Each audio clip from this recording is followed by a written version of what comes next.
เกม Day After Day เนาะก่อนอื่นเบิดก็ตั้งชื่อใส่ชื่อว่าจอห์นโจ้เนาะ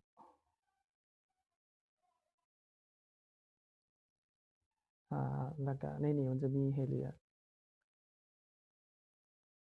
ถ้ามีให้เลือกเป็นผู้หญิงหรือผู้ชายเนาะเลือกเป็นผู้ชายเดี๋ยวจะขอเสื่อม Google Play เนาะเพื่อแบ็กอัปข้อมูลไว้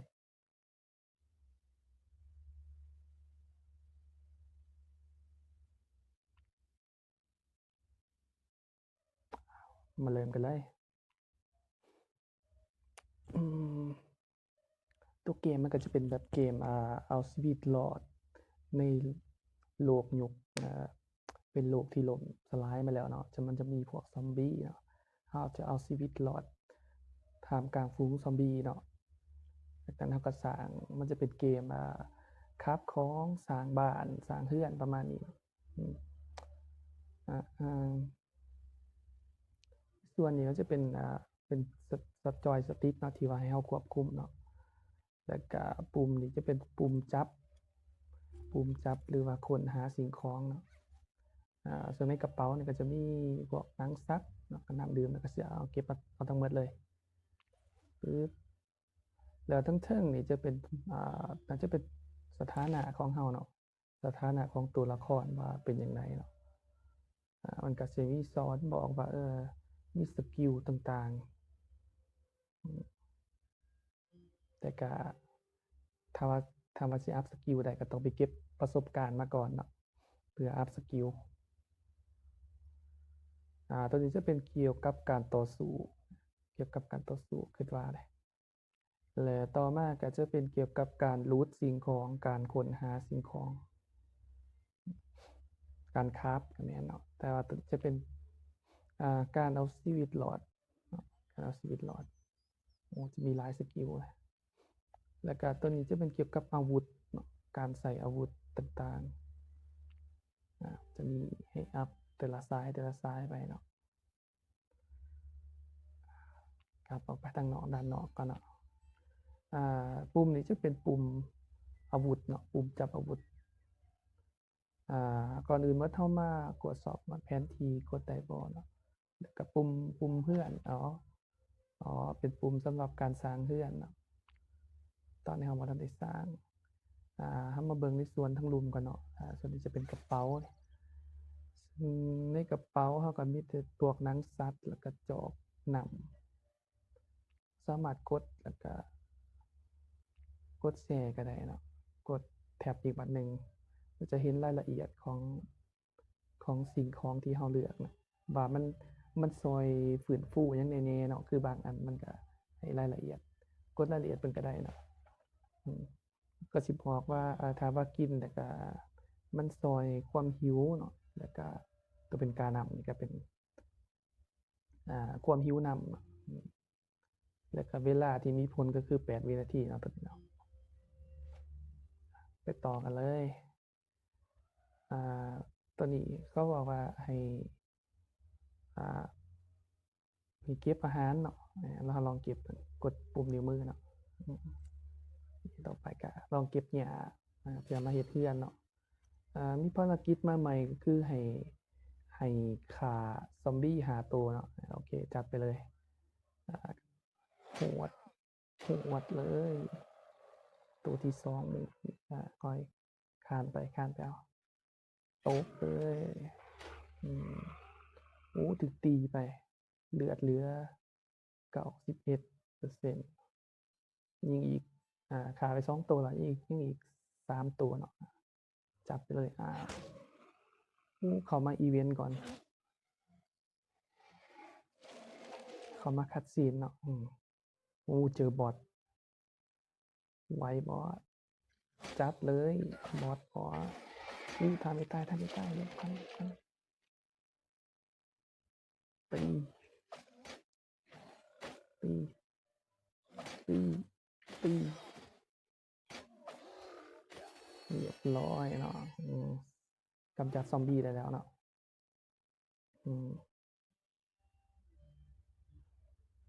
บายังบ่ฮู้ก็กดนิกไปก่อนเราจะได้คู่ฮู้มาผู้หนึงเนาะ companion ได้ในซอมบี้มันดรอปจังเนาะลองกดเข้าไปเบิ่งโอ้ให้ของหลายอยู่เก็บมาเบิดเลยเบิ่งในกระเป๋ากัน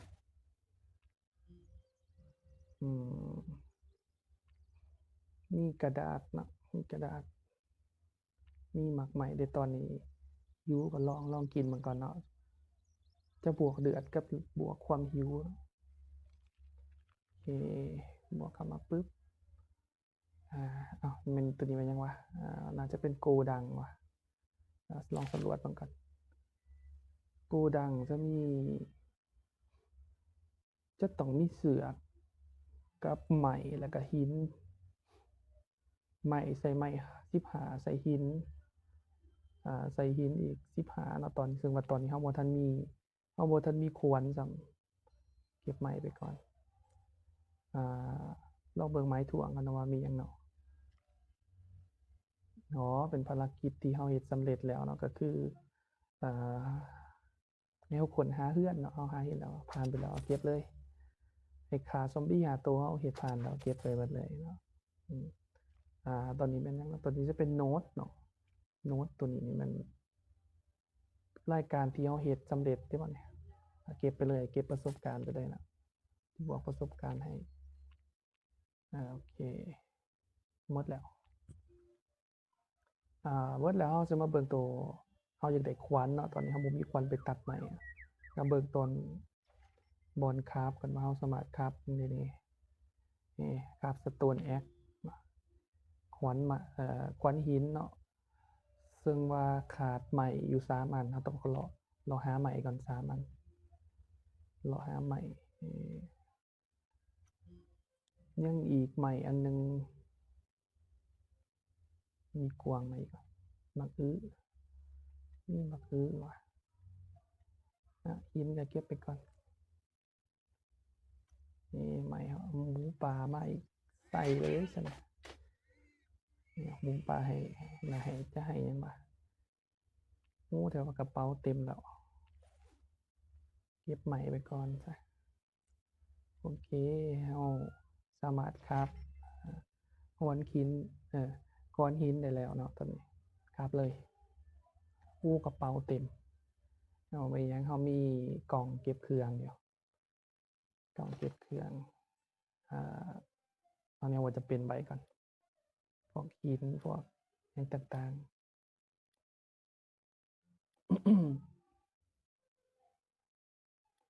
โอเคบัดนี้มาครับขวานกันเลยเนาะเรียบร้อยภารกิจสำเร็จไปแล้วเนาะก็ให้ค้นหาปิ้นล็อกก็คือ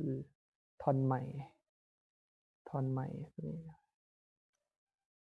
แม่นว่าโอเคปิ้นล็อกก็คือท่อนไหมเนาะก็ตัดเลยหาให้ได้14อัน12อันเนาะตอนนี้เฮามี4แล้วตัดมาบวกอีก3ตัดมาบวกอีก2เนาะเก็บก้อนหินไปเลยตัวนี้กล่องไหมหยังวะไหมลองทุบเบิ่ง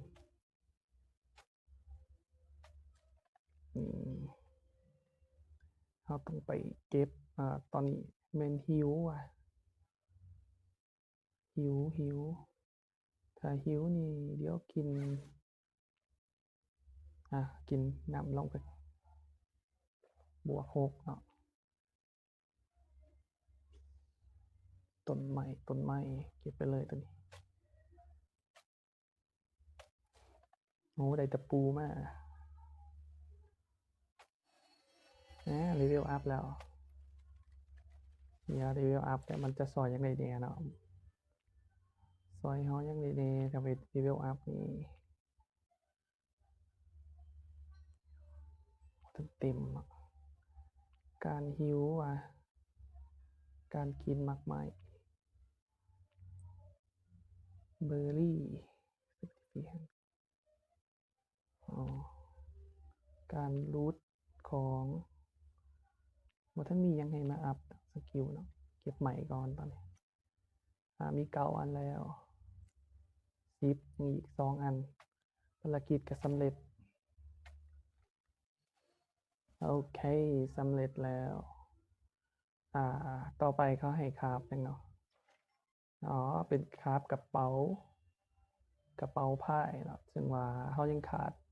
หญ้าอยู่4แล้วตอนนี้เขามี2แล้วไปหาหญ้าก่อนซอมบี้ก่อนจัดการซอมบี้ก่อนโตเรียบร้อยหญ้าอยู่พุ่นว่ะต้องได้ฆ่าซอมบี้โตคานไปเนาะโต2ตัวเดี๋ยวซอมบี้มียังโหมีผ้ามีหนังเก็บไปเลยเป็นของดีเอาอ๋อสมัครครับกองไฟแล้วเนาะตอนนี้เขาเก็บหญ้าก่อนเนาะปึ๊บครบแล้วเอามาคราฟกระเป๋าก่อนเลยเพื่อให้ภารกิจสำเร็จเรียบร้อยครับสำเร็จแล้วเข้ามาเบอร์ที่กระเป๋าเนาะพื้นที่เก็บของก็จะเพิ่มขึ้นเนี่ยพื้นที่กระเป๋าจะเก็บของเพิ่มขึ้นเอาเก็บใหม่เลยภารกิจในมื้อนี้เขาจะแปลงเฮือนให้แล้วเนาะบ่ฮู้ว่าการแปลงเฮือนนี่จะใส่หยังแหน่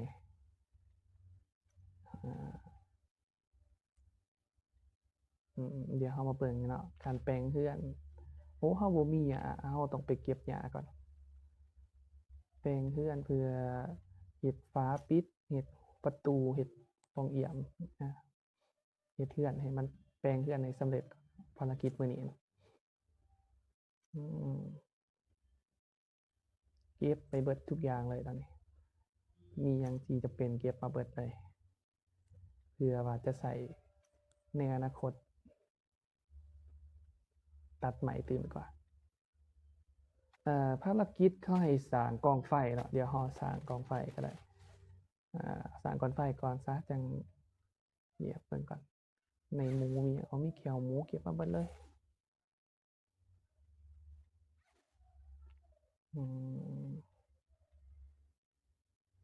สร้างกองไฟเนาะอ้าวของครบไปแล้วสร้างเลยโอเคสำเร็จแล้วเนาะถ้าว่าสำเร็จแล้วก็มาเลือกบนว่างเนาะโดยการกดคำว่าบนเพื่อนนี้เนาะแล้วก็มาเลือกที่เฟอร์นิเจอร์เนาะของตกแต่งก็คือกองไฟปึ๊บจะเลือกบนได้ดีเนาะเลือกบนนี้ก็ได้โอเควางเลยนี่ภารกิจสำเร็จเรียบร้อยแล้วเดี๋ยวก่อนกองไฟสามารถเฮ็ดจั่งใดแหน่วะกองไฟสามารถเอาเบอร์รี่เนาะเบอร์รี่กับท่อนไม้มาเฮ็ดเพื่อเฮ็ดเบอร์รี่ชาเบอร์รี่เนาะโอเคเดี๋ยวเราจะแปลงเรือนก่อนมื้อนี้นะภารกิจเรามีคือแปลงเรือนเนาะเราเลือกพื้นเนาะโอเคเลือกพื้นแล้วเลือกฟ้ากำแพงเนาะฟ้ากำแพงโอเคเลเวลอัพแล้วเขาจะมาเลือกประตูเอาเข้าทางหน้าเลยซะเนาะเข้าทางนี้ซะประตูแล้วก็ฟ้าผนังที่มีปล่องเอี่ยมนำพร้อมเอาเบื้องนี้เนาะโอเคได้แล้วก็ยังอีก3ด่านเนาะ3ด่านนี้จะเอาเป็นประตูคือกันอีกเอาที่มีปล่องเอี่ยมเหมือนกันอีกเนาะโอเคใหม่เราเบิดแล้วต้องไปตัดใหม่ตื่มอีกแล้วเนี่ยเดี๋ยวกล่องนี้มีหยังแหน่ทุบเลยได้ตะปูมาอีก2เนาะนี่ไม้เราหลายอยู่เก็บใหม่เก็บไปได้หลายเลยได้ใส่หลายแน่นอนพวกกล่องพวกหยังเก็บไปเลยตอนนี้ก็เริ่มหิวแล้วเนาะนี่บอกว่าเริ่มหิวแล้วเรามากินกาแฟกันได้ก าเฟ่จะเพิ่ม6เนาะแต่เบอร์รี่เพิ่มแต่2เนี่ยเราอ่ากินน้ำกาแฟเอาดีกว่ากาแฟเบอร์รี่เอามันเพิ่ม6นี่เพิ่มขึ้นมาเป็น61ละไปต่อเลยสร้างบ้านต่อเราจะเอาเป็นประตูแบบปิดเนาะเป็นฟ้าผนังแบบปิดเลยหญ้าเบิดอีก จะเก็บหญ้าต่อบัดนี้